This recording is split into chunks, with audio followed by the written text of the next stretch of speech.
Hello dearies, welcome. It's Kelly from the Book of Moons again, and as promised, I've got a little video here for you about my moon cards, since so many of you expressed an interest in knowing a little bit more about them, about the cards themselves and how I use them in my practice, or rather how I use moon energy in my practice. So yeah, here we go. These are some moon cards I made for myself because I was having trouble finding a set that I liked that distinguished the dark moon from the new moon, because I work with those energies differently, and in fact they're very different energies for me, so it was important to have representations of both in my set. So I decided to create my own, and they're not fancy, but I really love them and they do the trick. So as you can see, I keep them in this simple cotton pouch. It's not very glamorous, but it does the job, and maybe I'll get a fancier pouch for it at some point, but I really like this. And I'm going to see if I can, I think it may be a little bit tight. I'll see if we can fit these all in frame.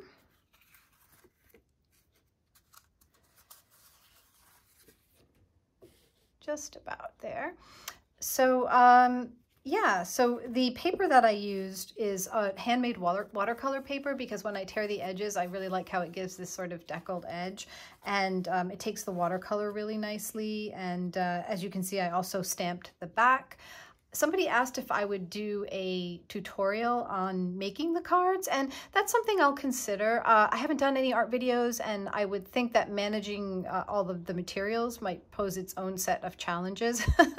But yeah, that's something we can think about for the future once I get a little bit more comfortable with this whole video thing. So that's a little bit about the cards. In terms of how I use them, if I'm doing it, first I'll tell you what I would do if I was doing some intention work for the month ahead. I start with the dark moon, and for me the dark moon is about preparation and contemplation. It's thinking about what do I want, how to do it. I will gather any materials that I might need, meditate on it, journal about it, write out the steps that I want to take when I come to my altar every day. And yeah, so that's what I'm doing, gathering materials and preparation during this phase. And it's, as I said, not an active phase at all, as opposed to the new moon energy. And I mark this when I first see the new moon sliver crescent in the sky. That's when I mark it. So sometimes it's 2 or 3 days after the dark moon. And this energy is very, very different. This is active energy. This is the starter pistol that goes off at the beginning of the race. It's full of potential, and it's where the intention is initially set. It's ignition. And yeah, so that's what I celebrate on that day. And between the new moon and the full moon as it's waxing, during the waxing phase, this is the building and growing phase, and it's focused intention work, daily practice. It's active. It's coming to my altar and doing whatever I've set up for myself for that particular moon cycle's intention work. And that's what that phase is all about. And then on the night of the full moon or thereabouts, day before, day after, I'm not a stickler about that. This is where I do my final bit at my altar of this intention work. It's usually a little bit more involved and a longer time spent at my altar, and this is where I set it out and let it go. And usually on this night too, I might do other things like ritual bath, or I generally draw cards on the full moon, whether I'm doing intention work or not, and that's release. So that is really the full moon phase for me is about release. And then lastly, during the waning phase of the moon, I like to think of this as the trusting phase, because this is where you've sent it out and now you just have to trust that it's out there in the universe, and if the time is right and it's meant to happen for you, that it will. So during this phase 2, I might take notes about how things are going. If I notice things happening, or if there's a lack of things happening, I may make a note of that in my journal. I will take and return any materials that I've borrowed from nature and put them back in nature, or I will burn any petition papers or remnants of herbs or candles that I have.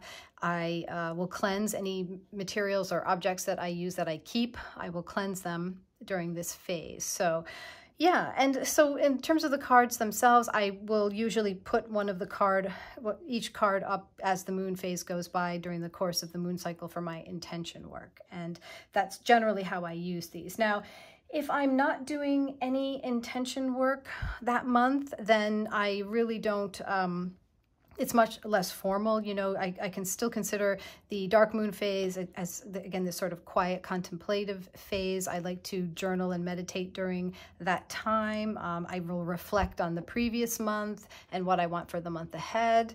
And then, you know, I make note of the new moon. I usually draw an ogham for that month and the month ahead and see how that contrasts with the calendar month's ogham, because at Samhain I draw an ogham for each month of the calendar year and think about that and journal that.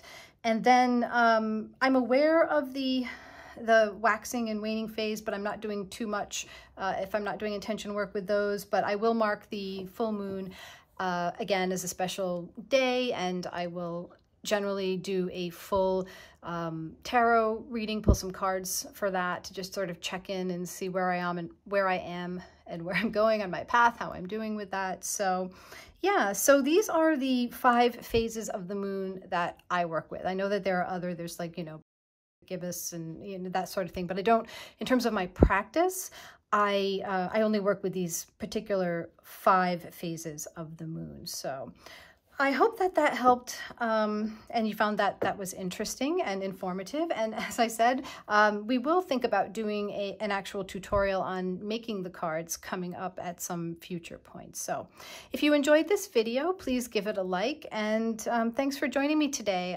Until next time, bye-bye.